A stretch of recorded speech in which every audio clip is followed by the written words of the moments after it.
कभी कभी हर कोई उदासी महसूस करता है।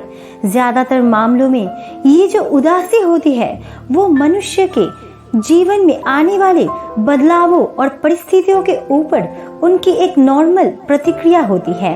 अच्छी बात यह है कि हर किसी के पास में खुशी को महसूस करने की काबिलियत भी होती है और इसके साथ ही ऐसी बहुत सारी चीज है जिन्हें करके आप आपकी खुशी महसूस करने की काबिलियत को पा सकते हैं और बेहतर महसूस कर सकते हैं। दोस्तों, आज मैं आपको एक ऐसी कहानी सुनाने वाली हूँ जिसे सुनने के बाद आपके जीवन में कभी भी उदासी नहीं आएगी। आपका मन हमेशा खुश रहने लगेगा। इसलिए वीडियो को अंत तक जरूर देखें। दोस्तों, स्वागत है आप सभी का हमारे ज्ञान तिलक चैनल में। ऐसी और मोटिवेशनल वीडियो पाने के लिए चैनल को सब्सक्राइब जरूर कर ले। बहुत समय पहले की बात है। उत्तरी चीन में 3 भिक्षु रहा करते थे। कोई भी उनका नाम नहीं जानता था क्योंकि उन्होंने अपने बारे में कभी किसी को कुछ बताया ही नहीं था। लेकिन चीन में उन्हें 3 हंसते हुए भिक्षुओं के नाम से जाना जाता था। वो हमेशा एक ही साथ रहते थे और एक गांव से दूसरे गांव घूमते रहते थे। वो जिस भी गांव में जाते वहां के बीच बाजार में खड़े होकर जोर जोर से हंसना शुरू कर देते और उनकी हंसी देखकर लोगों का ध्यान उनकी ओर खींचा चला जाता था और धीरे धीरे उनकी चारों ओर एक बड़ी भीड़ जमा हो जाती थी।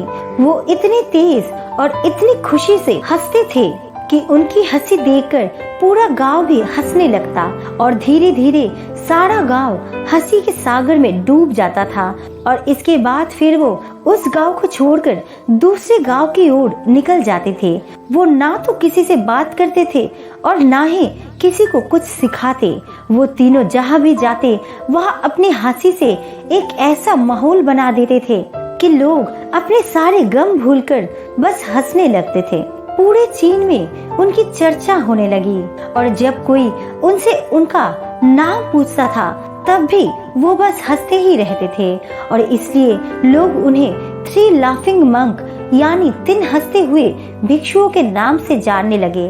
वो ऐसे हंसते थे जैसे मानो उन्हें इस ब्रह्मांड का कोई रहस्य समझ में आ गया। उन तीनों ने अपनी हंसी से पूरे चीन में इतनी खुशियां और आनंद फैला दिया जो उनसे पहले कोई नहीं फैला पाया। इस तरह से वो पूरे चीन में घूमते रहते और लोगों को हंसाते रहते थे। काफी समय बीत गया था और वो तीनों बूढ़े हो गए थे। एक रात जब वो एक गांव में ठहरे हुए थे तो उनमें से एक भिक्षु की मृत्यु हो गई। इस खबर को सुनकर पूरे गांव में मातम फैल गया और आसपास के गांव वालों ने भी जब ये सुना तो वो भी अपना काम छोड़कर उन भिक्षुओं को देखने के लिए आए क्योंकि उनको लगा कि शायद वो दोनों भिक्षु रोएंगे जरूर। हर कोई उनकी प्रतिक्रिया देखना चाहता था और सुबह होते ही एक छोटे से मंदिर के पास सारे गांव वाले जमा हो गए जहां वो तीनों भिक्षु रुके हुए थे। लेकिन गांव वाले ये देखकर चकित रह गए कि बाकी दोनों भिक्षु तीसरे भिक्षु के शव के पास बैठकर जोर जोर से हंस रहे थे। उन्हें इस तरह हंसते हुए पहले कभी किसी ने नहीं देखा था। कुछ लोगों ने उन्हें समझाने की कोशिश की कि वो आपका साथी था और आपको उसकी मौत पर इस तरह से नहीं हंसना चाहिए।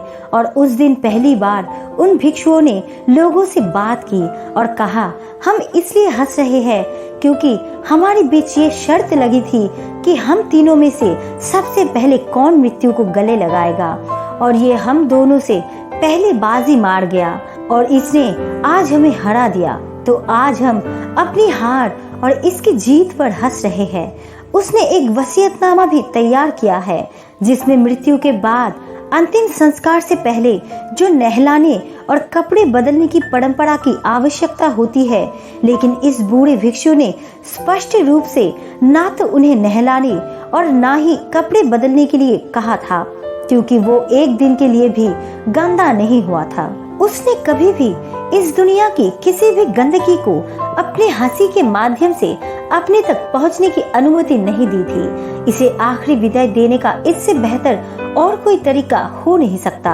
और ये कहकर उन्होंने भिक्षु के शव को आग के हवाले कर दिया और जैसे ही उस भिक्षु की चिता को आग लगी और आग उसके कपड़े तक पहुंची, तभी आसमान में कई रंगों की आतिशबाजियां फूटने लगी, क्योंकि उस भिक्षु ने अपने कपड़ों में पटाखे छिपा कर रखे थे। और पटाखों का ऐसा नजारा देखकर पूरा गांव फिर से हंसने लगा, और इस तरह उस भिक्षु ने मरने के बाद भी सभी लोगों को हंसाया था। तो दोस्तों, अगर हम अपनी जिंदगी में देखें तो हम पाएंगे कि हमारा जीवन भी सिर्फ एक मजाक के अलावा और कुछ नहीं है। जो इसे समझता है वो इस दुनिया के फालतू के झंझट में नहीं पड़ता और हमेशा खुश रहता है। हमेशा खुश रहने का सबसे बढ़िया तरीका है आप अपनी जिंदगी में आने वाली सभी खुशियों को दूसरों के साथ बांटा करें। खुशी ही एक ऐसी चीज है जो बांटने से बढ़ती है। कुछ होने या हंसने के लिए हमें किसी भी वजह की जरूरत नहीं है, क्योंकि हो सकता है हम इस पृथ्वी पर सिर्फ हंसने के लिए और सिर्फ खुश रहने के लिए ही आए हैं। इसलिए हमेशा छोटी छोटी चीजों में खुशी ढूंढना सीखें, क्योंकि छोटी छोटी खुशियों के पल एक दिन बड़ी खुशी में बदल जाएंगे। इसलिए जब भी आपकी जिंदगी में कोई दुख आए, कोई तकलीफ आए, तो दुखी होने की बजाय हंसने की कोशिश करें, क्योंकि जब आप हंसेंगे तो आपका जीवन और भी खूबसूरत होता जाता है और आपको उस दुख से, उस तकलीफ से लड़ने की हिम्मत मिलती है। तो दोस्तों, आशा करती हूँ इस कहानी से आपको कुछ अच्छा सीखने को मिला होगा। और आपको ये वीडियो कैसे लगे हमें कमेंट्स करके जरूर बताना। अच्छी लगे तो लाइक एंड सब्सक्राइब जरूर करना। आपका कीमती समय देने के लिए दिल से शुक्रिया।